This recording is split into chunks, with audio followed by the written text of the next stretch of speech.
दोस्तों, स्वागत है आपका मेरे YouTube चैनल इंग्लिश बाबू पर। और आज मैं फिर हाजिर हूँ आपके साथ एक नई स्टोरी लेकर।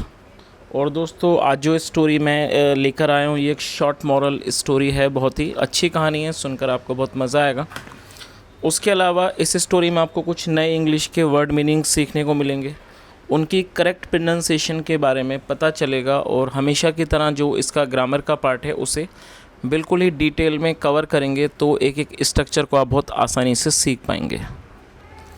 तो चलिए दोस्तों, आज की इस कहानी को हम शुरू करते हैं। और सबसे पहले कहानी का टाइटल देखते हैं। कहानी का टाइटल है द ग्रीडी मैन। क्या मतलब हुआ दोस्तों? GREEDY ग्रीडी, ये एक एडजेक्टिव है जिसका मतलब होता है लालची। द ग्रीडी मैन मतलब कि लालची आदमी। तो दोस्तों, ये आज की इस कहानी का टाइटल है, शीर्षक है। और अब मैं इसे पढ़ना शुरू करता हूँ। आपसे रिक्वेस्ट है, आप इस कहानी को बिल्कुल ध्यान से सुने। यदि आपको कोई नया वर्ड या फिर ग्रामर का नया स्ट्रक्चर देखने को मिले तो आप उसे नोट भी ज़रूर करें। तो चलिए इसको शुरू करते हैं। Once a rich and greedy man fell seriously ill। क्या मतलब हुआ दोस्तों? ये जो हमारा वाक्य है ये पास्ट इंडेफिनिट का अफर्मेटिव वाक्य है। और जब हम पास्ट इंडेफिनिट में कोई भी अफर्मेटिव का वाक्य बनाते हैं तो वहाँ सब्जेक्ट के बाद वर्ब की सेकंड फॉर्म का प्रयोग किया जाता है। FALL फॉल का मतलब गिरना होता है और ये सेकंड फॉर्म है फेल FELL। और फॉल इल ये एक वर्ड है फॉल इल जिसका मतलब होता है बीमार होना, बीमार पड़ना, और ये इसकी सेकंड फॉर्म है फेल इल। तो इस पूरी लाइन का क्या अर्थ हुआ? वंस एक बार, आ रिच एंड ग्रीडी मैन मतलब एक अमीर और लालची आदमी, फेल सीरियसली इल गंभीर रूप से बीमार हो गया। तो इस पूरी लाइन का क्या अर्थ हुआ? Once are rich and greedy man fell seriously ill मतलब एक बार एक अमीर और लालची आदमी गंभीर रूप से बीमार हो गया। Many learned doctors were called to treat them. दोस्तों, ये शायद बाई मिस्टेक दैम है, इसको हिम होना चाहिए कहानी के अनुसार, तो आप इसको हिम के रूप में समझें, him. Many learned doctors were called. दोस्तों, ये जो हमारा वाक्य है ये पास्ट इंडेफिनिट का पैसिव वॉइस का वाक्य है। और जब हम पास्ट इंडेफिनिट में कोई भी पैसिव का वाक्य बनाना चाहते हैं तो वहाँ पर वॉज या वर्ब का प्रयोग किया जाता है हेल्पिंग ऑफ के रूप में, जैसा यहाँ पर किया गया है। और साथ में वर्ब की थर्ड फॉर्म लगाई जाती है CALL। कॉल का मतलब होता है पुकारना या फिर किसी को बुलाना, और ये इसकी थर्ड फॉर्म है कॉल्ड। तो इस लाइन का क्या अर्थ हुआ? Many learned doctors were called. Learned का मतलब होता है विद्वान, मतलब बहुत ही विद्वान जो डॉक्टर्स थे, चिकित्सक थे, उनको बुलाया गया टू ट्रीट हिम उसका इलाज करने के लिए। और दोस्तों, ट्रीट एक वर्ब है जिसका मतलब होता है इलाज करना। But nobody could cure his ailment. क्या मतलब हुआ दोस्तों? इस वाक्य में कुड का प्रयोग किया गया है और कुड का प्रयोग पास्ट के सेंस में किया जाता है जब हम कोई भी ऐसा वाक्य बनाते हैं जहां वाक्य की टेल पर सका, सकी, सके, पाया, पाई जैसे शब्द आते हैं, तो वहां पर कुड का प्रयोग किया जाता है और साथ में वर्ब की फर्स्ट फॉर्म लगाई जाती है CURE। क्योर का मतलब होता है किसी बीमारी का इलाज करना, निदान करना, और एलमेंट का मतलब होता है बीमारी। तो आप यदि आप इन वर्ड की मीनिंग नहीं जानते हैं तो आप इसे नोट कर लीजिए। CURE क्योर का मतलब इलाज करना या फिर किसी बीमारी का निदान करना, और एलमेंट एक नाउन है जिसका मतलब होता है बीमारी। तो इस पूरी लाइन का क्या अर्थ हुआ? But nobody could cure his ailment मतलब लेकिन कोई भी उसकी बीमारी का इलाज नहीं कर सका, या कह सकते हैं उसकी बीमारी का उपचार नहीं कर सका। चलिए आगे देखिए।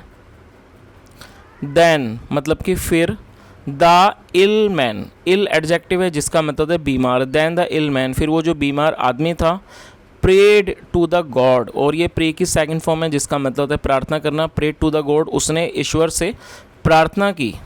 गॉड मतलब कि ईश्वर। प्लीज़ सेव मी मतलब कृपया मुझे बचाइए। फ्रॉम डेथ मृत्यु से। और दोस्तों, DEATH डेथ ये एक नाउन है जिसका मतलब होता है मृत्यु, और आप इस वर्ड को नोट कर सकते हैं। डेथ मतलब मृत्यु या फिर मौत।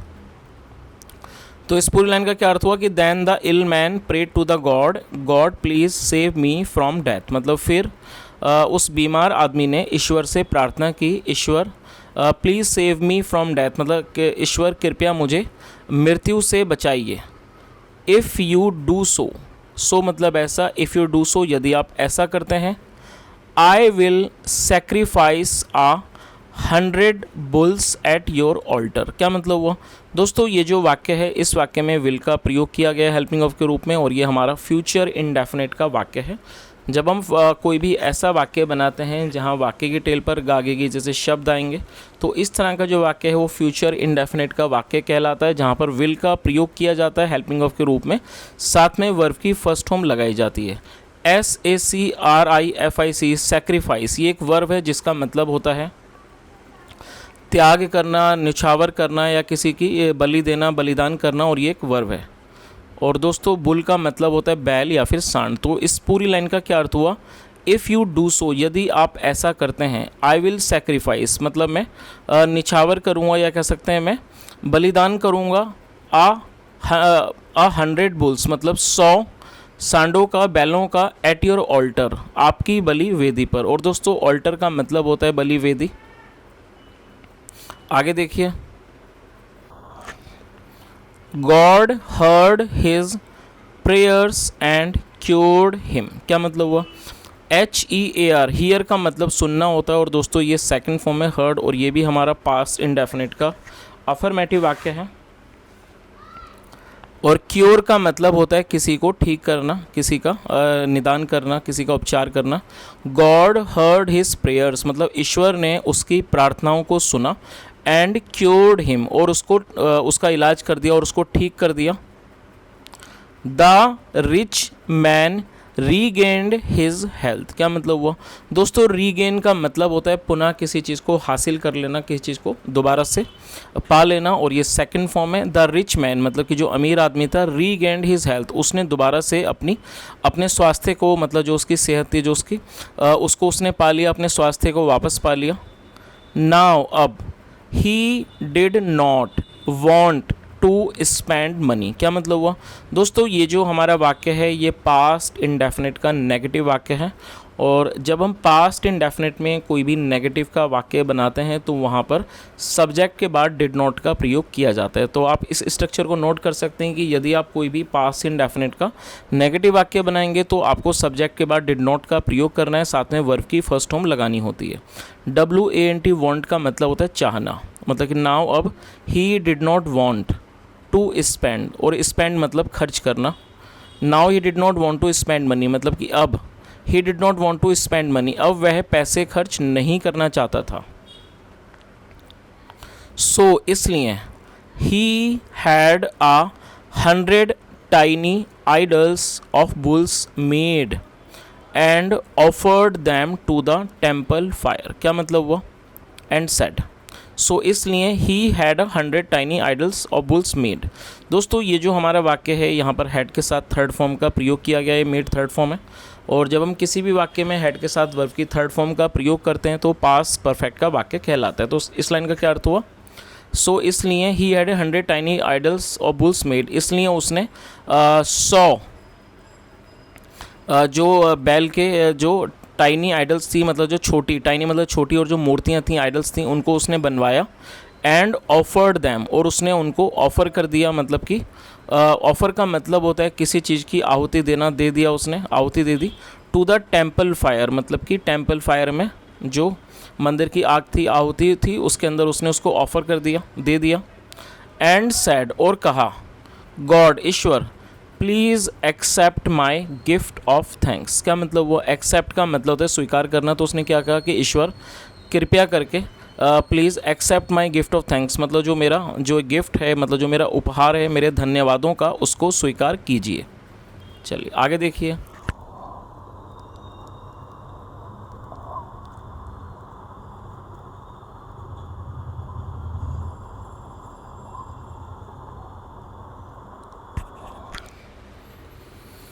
नाउ अब, God was angry as the man had broken his promise and had not offered live bull to him. क्या मतलब हुआ? नाउ मतलब अब गॉड वॉज एंग्री, जो ईश्वर थे वो नाराज़ थे, एंग्री मतलब नाराज़ होना, एज जैसे कि the man had broken his promise. दोस्तों प्रॉमिस का मतलब होता है वादा, और ये नाउन के रूप में प्रयोग किया गया है, और यहाँ भी हैड के साथ वर्ब की थर्ड फॉर्म लगाई गई है, ब्रेक का मतलब तोड़ना, और ये थर्ड फॉर्म है।